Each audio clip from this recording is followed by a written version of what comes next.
My name is Evelyn, and the night I told my mother I would not give up Columbia for my little sister was the same night my clothes ended up in trash bags by the front door. I thought that was rock bottom until years later, I was standing in an operating room staring down at her open chest while the monitor screamed a flat, merciless line. Everyone else in that room saw a patient. I saw the woman who had called Columbia withdrawn my acceptance without telling me, and then watched from the doorway as I dragged my life out of her house in plastic bags. A few hours earlier, she had been in a hospital bed, fingers like claws around my wrist, whispering, "You're a surgeon now. You can save me. You owe me." The same words she'd thrown at me when I was 18. You owe me. You owe this family. Back then I broke. This time something in me stayed perfectly disturbingly calm.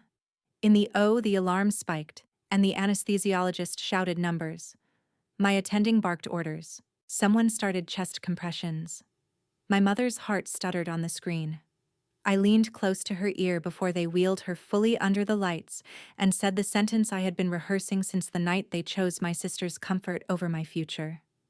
"You need a miracle," I murmured. "Ask your golden child."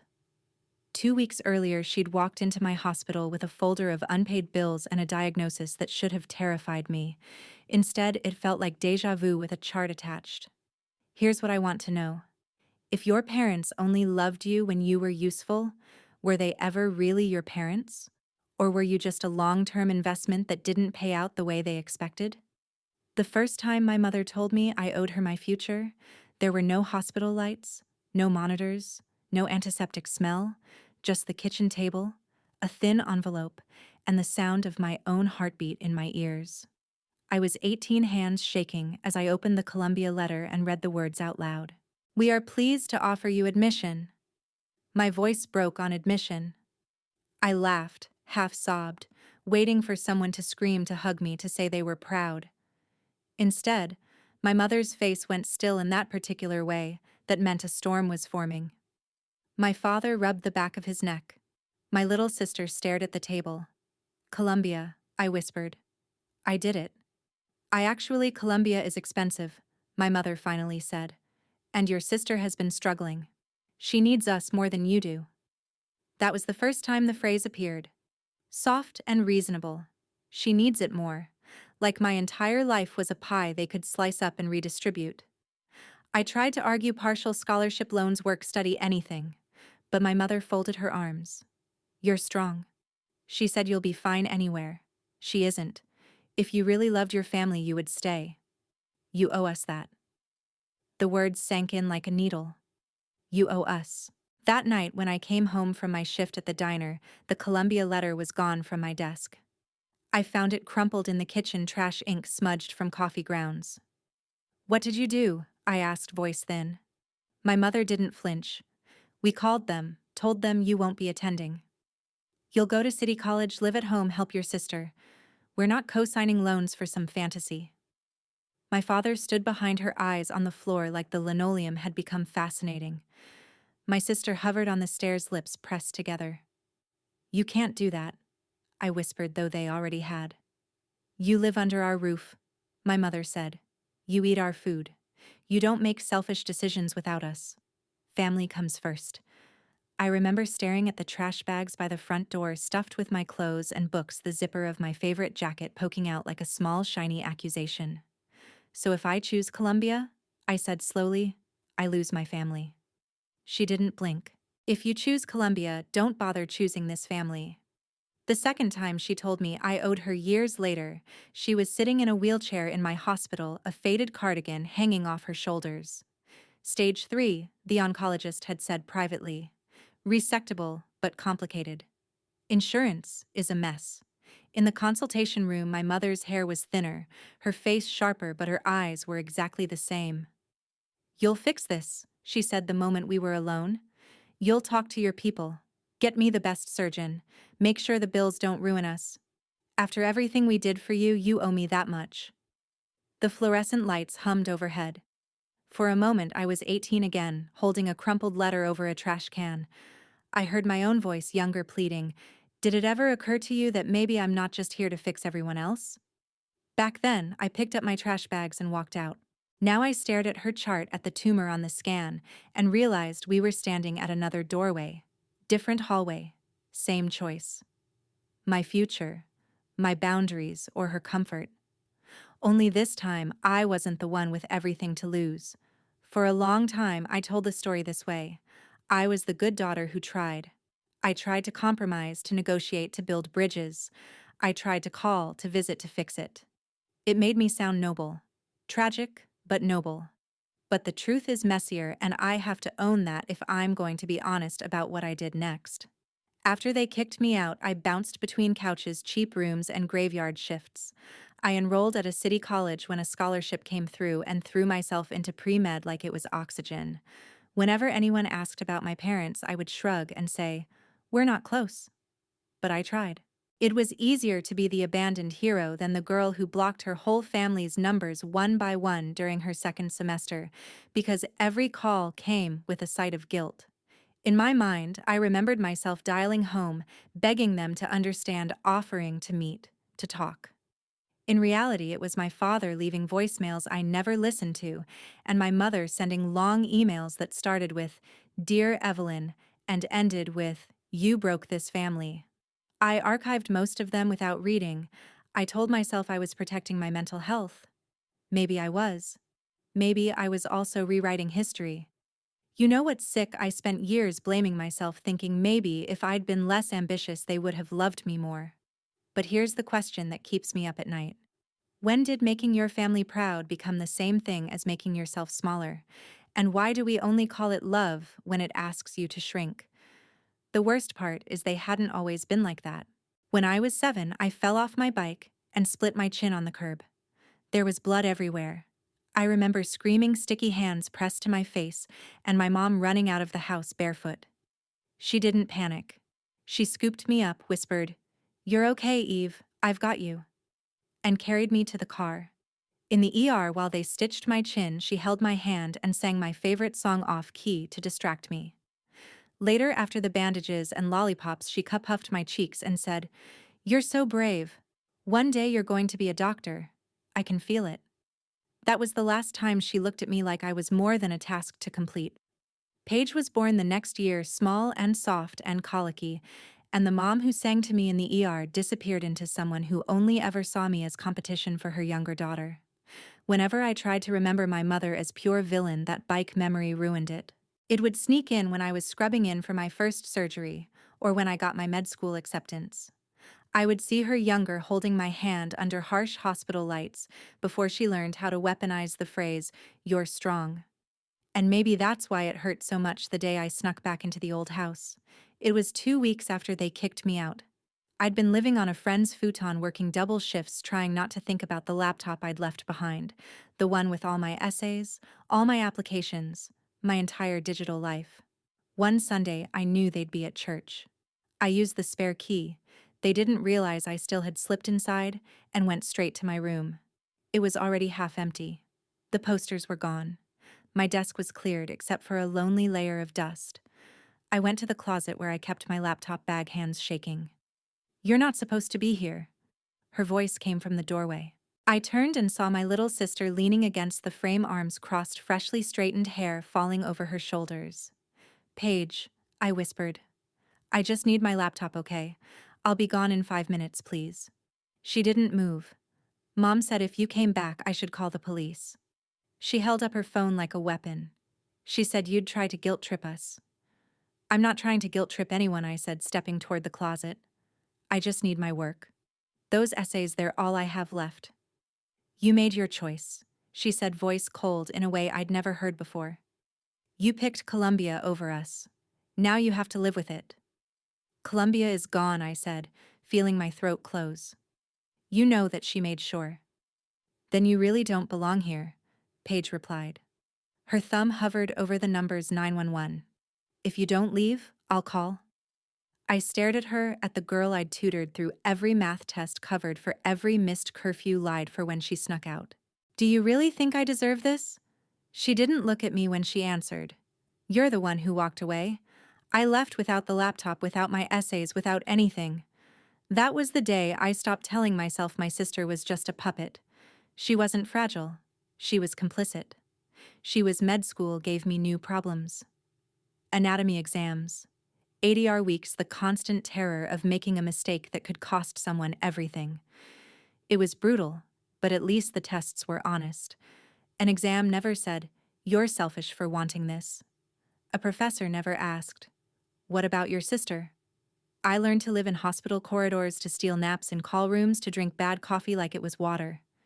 The more I built this new life, the easier it was to pretend the old one had just evaporated. Then on a night shift during my second year, one of the nurses handed me her phone. "Hey, Eve," she said carefully. "Is this you?" It was a GoFundMe link. My father's face filled the thumbnail, lit by the bluish glow of a kitchen light I recognized instantly.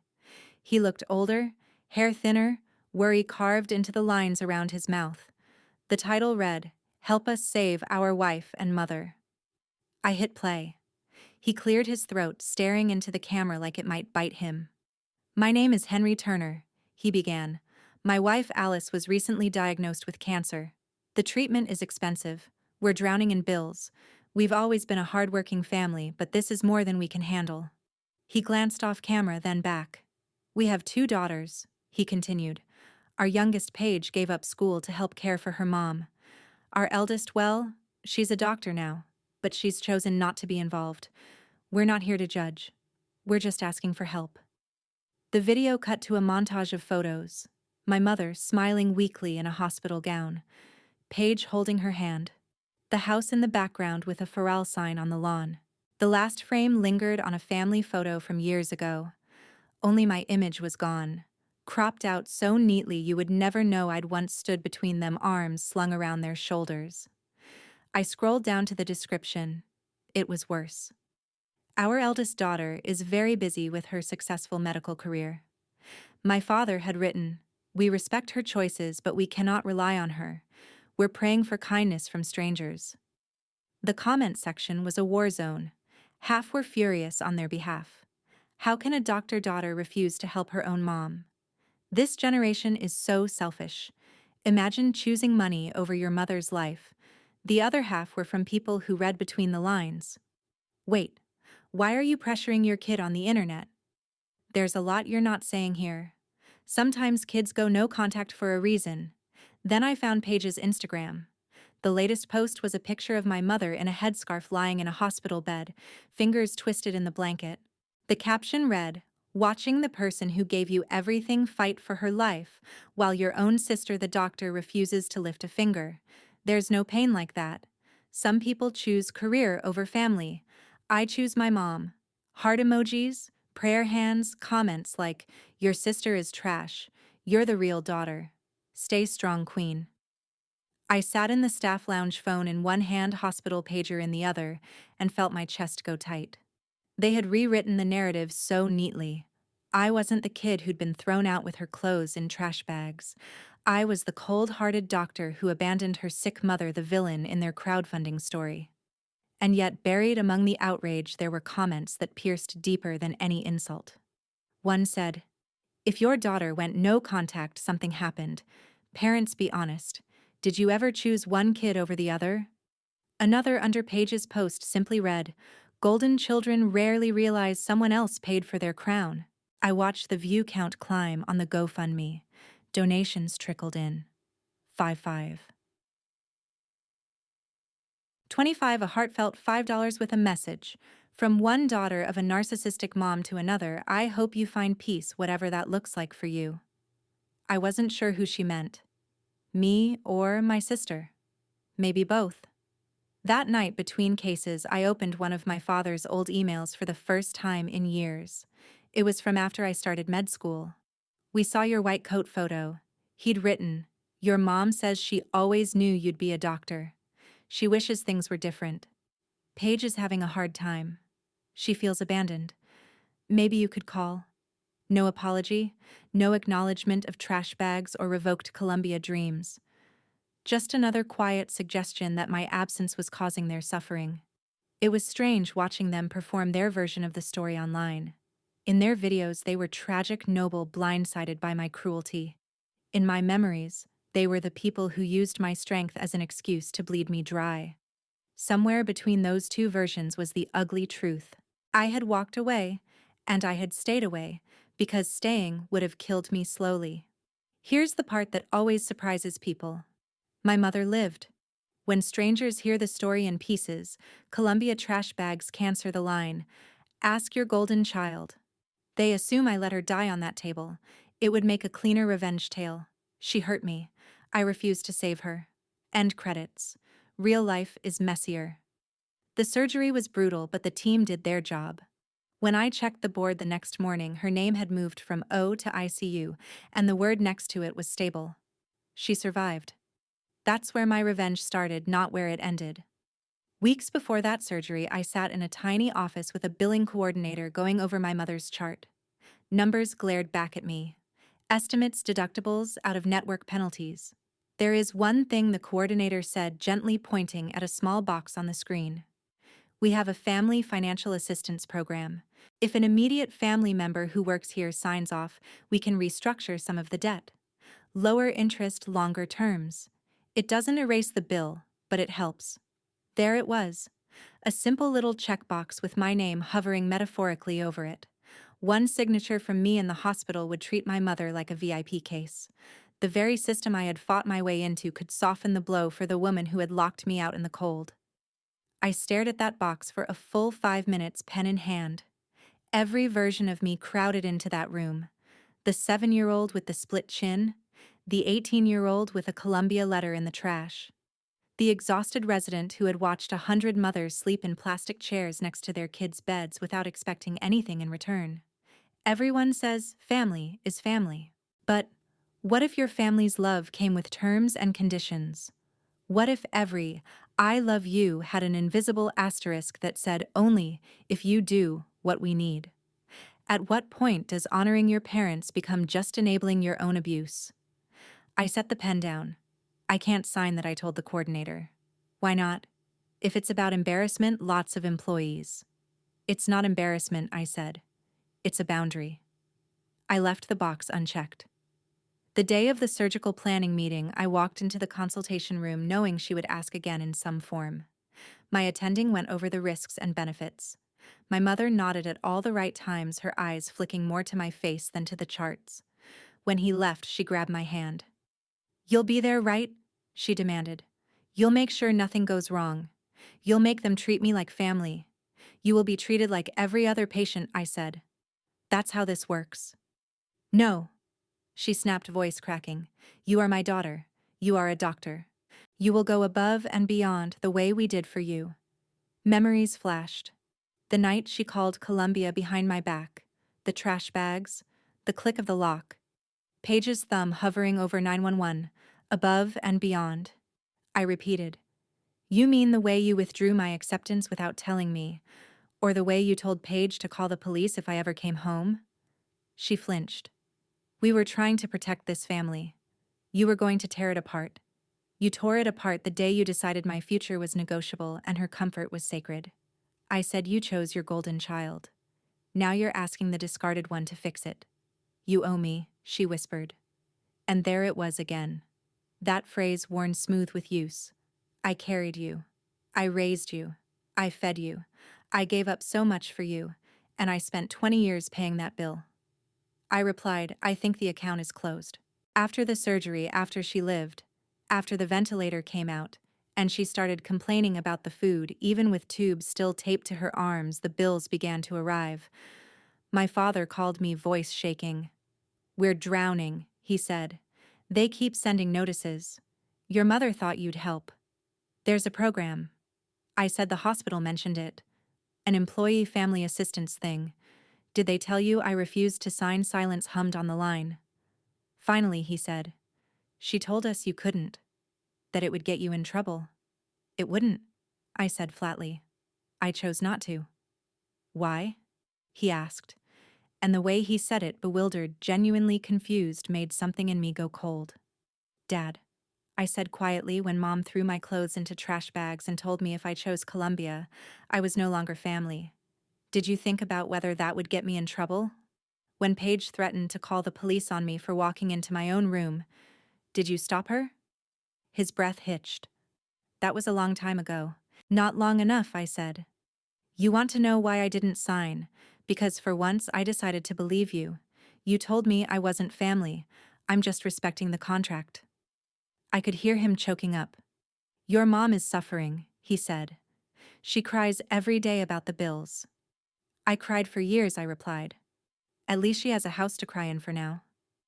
I hung up and sat in my car in the parking garage, shaking not from guilt, but from the weight of finally letting her feel what I had felt that night with the trash bags. 5 months after the surgery, the house was gone. I didn't need a GoFundMe update to know the for sales sign in the background of their videos disappeared, replaced by a bland apartment hallway in Paige's posts. No more photos of the old front porch. No more garden. Just gray walls and budget blinds. One evening between cases, my phone buzzed with a number I recognized but hadn't saved. I almost let it go to voicemail. Instead, I swiped. Hello, it's me, Paige said. Her voice sounded older, raspier, like she hadn't slept in months. I'm at Mom's new place. She's not great. I read the updates, I said. I'm sure this is hard. We lost the house, she blurted. I dropped out to work full time. Mom can't handle more than a few hours a week. Dad's exhausted. You got what you wanted. There was no venom in her tone, just bone-deep exhaustion. For a second, empathy warred with the memory of her thumb hovering over 911. I could have said, I'm sorry. I could have told her I hadn't wanted any of this, but that would have been a lie. You know what's funny? I said instead. When I was 18 and sleeping on a friend's couch because your mother threw me out. Nobody asked if you were happy with my suffering. Nobody lost sleep over my future. Now that you're the one sacrificing for her, suddenly, it's a tragedy. I was just a kid back then, she protested weakly. So was I said. But you picked up that phone anyway. Silence stretched thin between us. Then she said, I found something. What, Mom's old diary from before I was born? Before all of this. She hesitated. You should see it. I almost laughed. Why? So I can read about how hard it was to raise an ungrateful future surgeon. No, Paige said quietly. So you can see what she did before you came along and why she hated your white coat so much. That hooked me in a way no guilt ever could. We agreed to meet at a coffee shop halfway between the hospital and my mother's cramped apartment. When I arrived, Paige was already there, hunched over a worn notebook. She looked different. No perfectly filtered makeup, no soft aesthetic lighting, just dark circles under her eyes and a tension in her shoulders that hadn't been there when she was the cushioned younger child. She slid the diary across the table. Page 50, she said. Just read. The entry was written in my mother's looping, impatient handwriting. Got written up at the hospital again. It began. They're saying I messed up the dosage. But the doctor signed off too. Why is it always the nurses who get blamed? If they fire me over this, I swear this place doesn't deserve me. A few pages later, they fired me. They said I endangered a patient. That doctor threw me under the bus. I gave years of my life to that place. Now what Henry says we'll manage. He doesn't get it. I was supposed to be someone. I was supposed to wear the white coat one day, not fetch things for people who do. The entries grew darker. Bitterness hardened into something jagged. Saw a med student today. One read, stupid little girl walking around like she owns the ward because she can answer a few questions. I could have done that if I'd had the chances she has. If I hadn't gotten pregnant. Later during her pregnancy with me, doctor said the baby's strong, maybe too strong, sick of being tired, sick of this body betraying me. If this kid doesn't amount to something, what was the point of all this? I closed the diary, stomach twisting. She wanted to be a doctor, I said slowly. She wanted everything I have. Paige nodded. There's more. She said after you got your Columbia letter she wrote about it. Eve got into Columbia. She quoted, Of course she did. She got everything I didn't. If she leaves, what will I have left? Just Paige, who can't even get through a semester without falling apart. Maybe it's better if Eve stays local. Maybe that's what's best for the family. She owes us. The word owes underlined 3 times. I leaned back, the cafe buzzing around us, and realized something horrible. My mother hadn't just been protecting Paige. She had been protecting herself from the mirror of my success. My white coat, my acceptance letters, My surgical badges. They were all billboards advertising her own failures. She wasn't sacrificing for us. I said she was jealous. Paige picked at the cardboard sleeve of her cup. She used to tell me stories about the hospital she admitted, about how the doctors were arrogant and careless, how she could have done their jobs better if someone had given her the chance. She looked up. When you got into Columbia, she didn't say she was proud. She said, "Don't get cocky, you're not better than me." I thought she was just being strict. She was terrified. I said that I'd become what she always wanted to be and leave her behind. A few nights later, my father called. For once, he didn't sound like he was trying to smooth things over. He sounded wrecked. "I read the diary," he said without preamble. "Paige showed me. I I knew she was angry about the hospital, but I didn't know how deep it went." "You didn't want to know?" I said. "There's a difference." He sighed, a raw, broken sound. "I should have stopped her that night," he whispered. "When she threw your stuff into those bags, I stood there and watched, and told myself it was between you two, but it wasn't. I was your father. I should have chosen you too." I closed my eyes. For years I had fantasized about hearing those words. I thought they would feel like balm. Instead, they felt like someone pressing on an old bruise. "Can I fix this?" he asked. "Can we fix this?" "You can start," I said slowly. "By asking yourself why you only cared when it became convenient. When the bills piled up. When the house disappeared. When mom's jealousy finally cost you something." He didn't argue. That hurt more than if he'd yelled. For the first time, he wasn't telling me to be the bigger person. He was admitting that the bigger person had always just meant the quieter casualty. A year after my mother's surgery, I stood on a stage under soft lights, a plaque in my hand, applause washing over me like static. The hospital was giving me an award for outstanding dedication and ethical practice in surgical care. Somewhere in the audience, people who had never once asked about my family history smiled like they knew me. The MC had just finished telling a sanitized version of my journey. First-generation college student, state school, med school residency, the whole bootstrap fairy tale. They didn't mention Columbia. They didn't mention trash bags. They certainly didn't mention the fact that my mother had been one of the most difficult cases I'd ever walked away from. Not clinically, but morally. I scanned the crowd out of habit, eyes skimming over faces, and froze when I saw her. Not my mother, Paige. She sat 3 rows from the back. No camera out, no curated expression, just tired eyes locked on mine. We hadn't spoken much since the diary. A few tentative texts, a couple of neutral updates. The door between us was cracked, not open. Seeing her there in this space that had become wholly mine felt like someone had shoved my 2 worlds into the same room and locked the door. After the ceremony, people drifted away in clusters. I slipped down a side hallway to my office, plaque under my arm like a shield.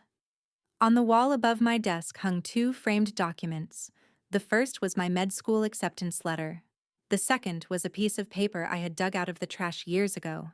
My original Columbia acceptance creased and coffee stained the one my mother had thrown away. I'd carried it in my wallet through state school, through every exam, a talisman of the life I'd almost had. A few months earlier, a third frame had joined them. A handwritten letter from my mother sent after the surgery. "Eve," it began. "I'm sorry for everything. I was wrong to make you choose. We are losing everything. If you could help us just this once, I promise." I stopped reading it. I promise. I didn't believe her. Instead, I smoothed the paper, put it in a frame, and hung it next to the Columbia letter, a matched set. The opportunity she'd tried to erase, and the apology she'd only offered when she needed something. When colleagues asked about the letters, I told them the truth. "That one is my Columbia acceptance," I'd say. "My mom threw it away. This one is the letter where she asked me to bail her out after the surgery." I framed them both to remind myself what it costs to ignore patterns. Some looked uncomfortable.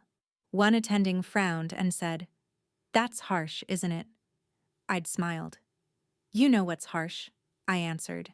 "Being 18 and watching your mother choose your sister's comfort over your entire future. What I'm doing isn't harsh, it's just equal." That day, as I set the new plaque on my desk, there was a soft knock on the door.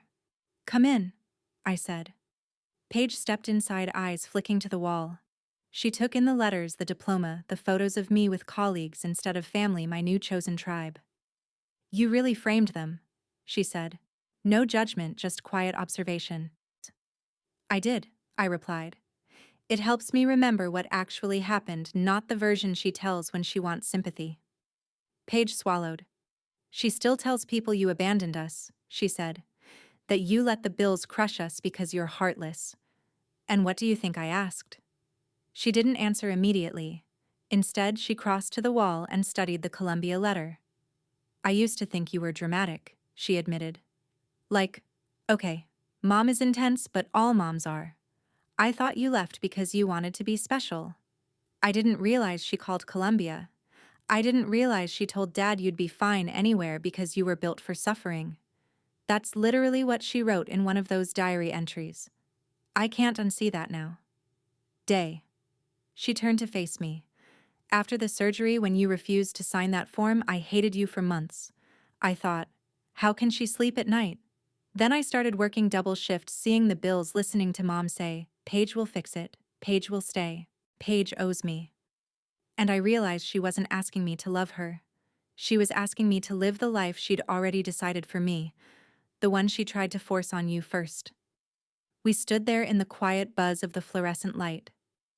People keep asking if I regret it, I said finally. If I feel guilty for letting her struggle, for not making it easier, for standing in a hospital full of power and choosing not to use it for my own mother. I looked at the letters, at Paige, at the reflection of my white coat in the glass. But here's what nobody ever asks. Did she feel guilty when I was 18, homeless and alone? Did she feel guilty when she told you to call the cops on me in my own house? When she cropped me out of those family photos, I met my sister's eyes. Why is the child always expected to be the bigger person? Why do we call it moving on when they want to forget, but holding a grudge when we refuse to pretend it never happened? Paige's eyes shimmered. She didn't apologize. I didn't ask her to. Some debts are too old to collect.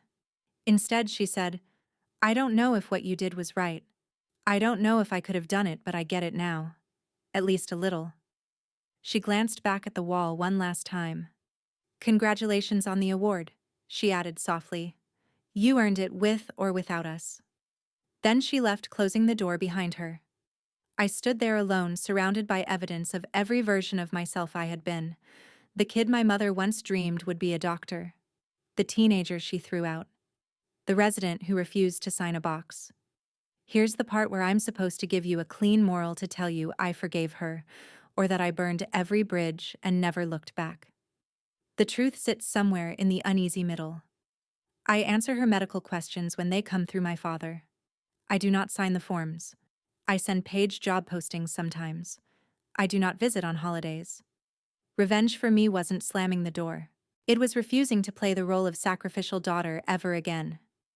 It was letting my mother live long enough to feel the consequences of the choices she'd made without me cushioning the impact.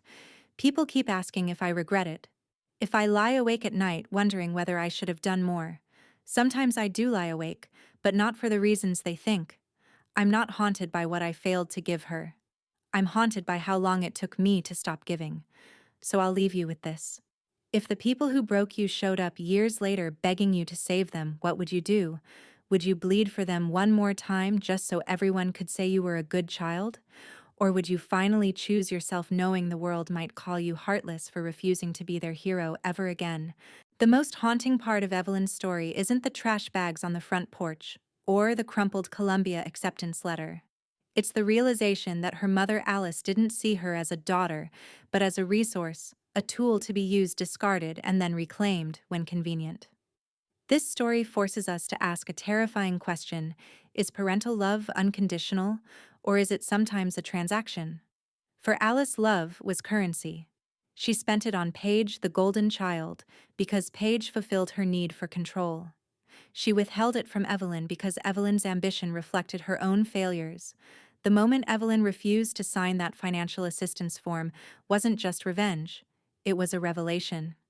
It was the moment she stopped paying for a debt she never owed. We are often told that family comes first, that we must forgive to move on. But Evelyn teaches us that sometimes forgiveness isn't the answer, boundaries are. What's truly powerful is the ending. Evelyn didn't save her mother from the financial ruin caused by her own choices, and she didn't apologize for it. By letting Alice and Henry face the consequences, she finally broke the cycle of enabling that had trapped her family for decades. Even Paige, who once threatened to call the police, eventually understood that the golden child pedestal was just a different kind of cage. If you are the Evelyn of your family, the one who is always expected to be strong, to fix things, to sacrifice your dreams for someone else's comfort, let this be your permission slip. You are allowed to put yourself first. You are allowed to frame your rejections and your boundaries on the wall as trophies of your survival. You don't have to set yourself on fire to keep others warm, especially when they are the ones holding the matches. If this story resonated with you, if you've ever had to choose between your family and your future, please share your thoughts in the comments. And tell me where you're watching from. I love reading your stories. Until next time, remember, your life belongs to you, and no one else holds the deed to your soul.